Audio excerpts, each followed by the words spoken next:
माननीय सभापति महोदय, मैं आपका बहुत आभारी हूँ जो आपने मुझे इस बिल पर बोलने के लिए समय दिया है। यह जो बिल सहकारिता समिति को एक समिति में भेजने का निश्चय किया गया है, जिस पर कल से बहस हो रही है, उस पर मैं आपके आदेश से कुछ कहना चाहता हूँ। श्रीमान, इस बिल को देखा जाए तो यह समझ में आता है कि यह कोई नया बिल नहीं है, बल्कि जो सन 1912 का कानून है उसी की लाइन पर बनाया गया है और कोई नई बात नहीं रखी गई है। श्रीमान, इसमें सहकारी खेती की बात रखी गई है। अगर यह कहा जाए कि यह कोई नई बात नहीं है तो गलत नहीं होगा। जहाँ तक सहकारी खेती का संबंध है तो उसकी तरफ जनता और विशेषकर किसानों का बिल्कुल कोई झुकाव नहीं है और उनका झुकाव ना होने के कारण उन्होंने उसे उस सीमा तक नहीं अपनाया जितनी सरकार को आशा थी। श्रीमान, आपको मालूम है कि नागपुर कांग्रेस में यह प्रस्ताव पास हुआ है कि सहकारी खेती कराई जाए।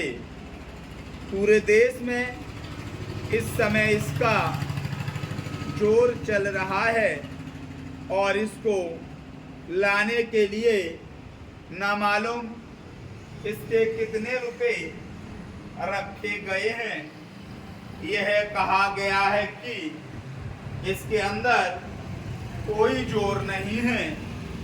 अभी एक माननीय सदस्य कह रहे थे कि राजनीतिक पार्टी के लोग यहाँ पर सहकारिता के संबंध में कुछ कहते हैं और बाहर किसानों से कुछ और ही कहते हैं। वे किसी से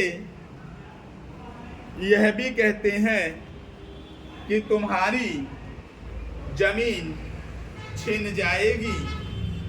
मैं यह निवेदन करना चाहता हूँ कि यह जो कहा गया है और किसानों के अंदर जो भावना पैदा होती है वह इस बिल से साफ स्पष्ट होती है कि वह गलत भावना नहीं है।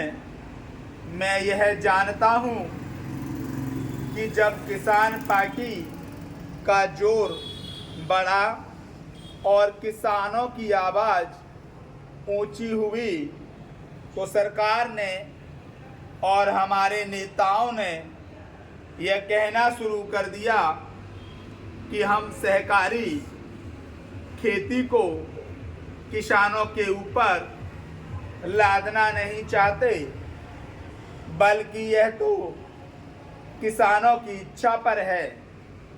लेकिन इसके साथ ही साथ एक बात मैं पहले भी निवेदन कर चुका हूं और फिर भी निवेदन करना चाहता हूं कि नेताओं का अपना विचार होना चाहिए।